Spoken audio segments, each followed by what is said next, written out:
berdoa untuk kegerakan Pentakosta ketiga. Pentakosta ketiga adalah pencurahan Roh Kudus yang dahsyat di zaman ini melebihi yang terjadi di Azusa Street. Pentakosta ketiga akan mengakibatkan penuaian jiwa yang terbesar dan yang terakhir sebelum Tuhan Yesus datang kembali. Pentakosta ketiga akan membangkitkan generasi Yeremia, yaitu anak-anak muda yang dipenuhi Roh Kudus, cinta mati-matian kepada Tuhan Yesus, tidak kompromi terhadap dosa, dan akan bergerak untuk memenangkan jiwa. Pentakosta ketiga lahir di Indonesia dan bergerak ke bangsa-bangsa.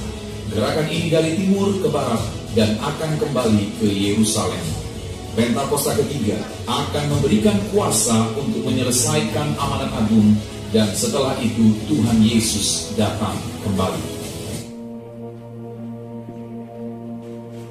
Shalom, kita semua pasti mendengarkan musik, dan genrenya pun bermacam-macam.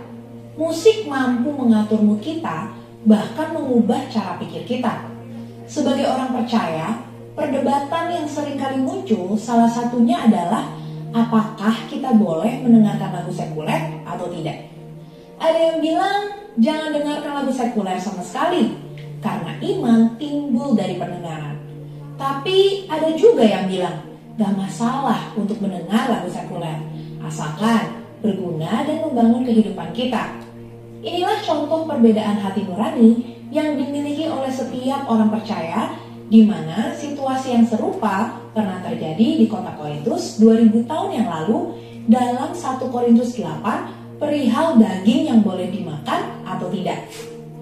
Melihat selalu adanya perbedaan hati nurani dari 2000 tahun yang lalu bahkan sampai sekarang, artinya memahami keberadaan hati nurani dan kesadaran akan adanya perbedaan hati nurani sangat dibutuhkan untuk menjaga kesatuan di tengah keberagaman dan akan memperkuat kesatuan gereja.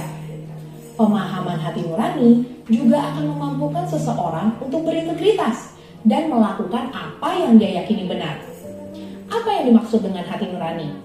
Andi Naseli, seorang ahli perjanjian baru, mendefinisikannya sebagai kesadaran akan apa yang Anda percaya sebagai benar atau salah. Hati nurani adalah suatu hal yang penting menurut Alkitab. Dan sebagai orang percaya, kita perlu jadi seseorang yang menyadari keberadaan hati nurani sesuai kata Alkitab. Hati nurani bisa digambarkan seperti sebuah kompas yang memberitahu pemakainya mana arah yang benar, karena kompas memiliki standar arah utara yang benar.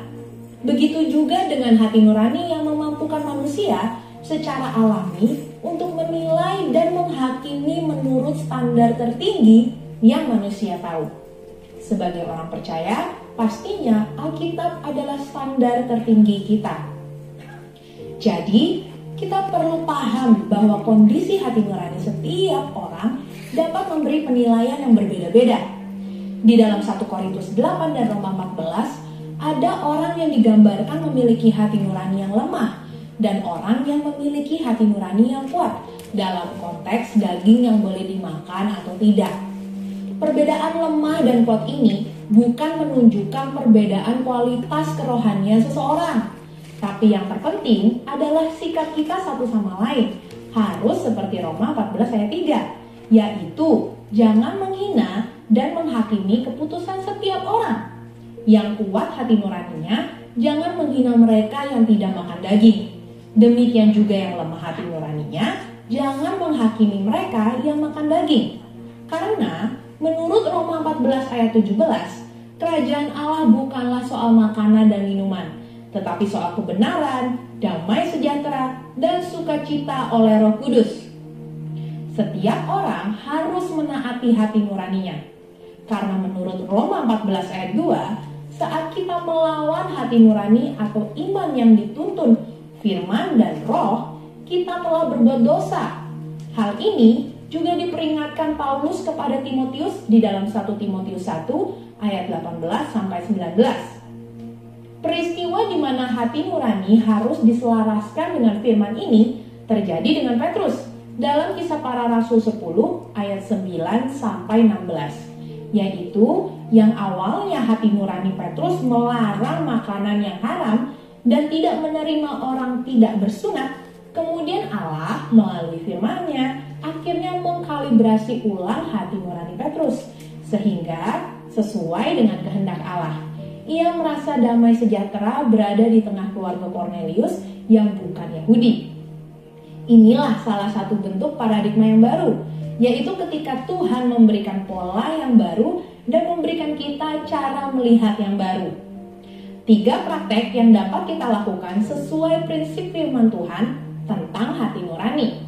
Yang pertama, didik hati nurani kita dengan membaca firman Tuhan setiap hari, menggunakan rencana bacaan Alkitab atau Bible Reading Plan yang tepat untuk melatih kita melihat gambaran Alkitab secara keseluruhan dan kaitan antara perjanjian lama dan baru.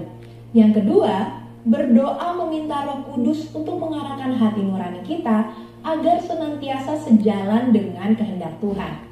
Dan yang ketiga, diskusikan isi hati nurani kita dalam KUL, terlebih saat mau mengambil keputusan moral.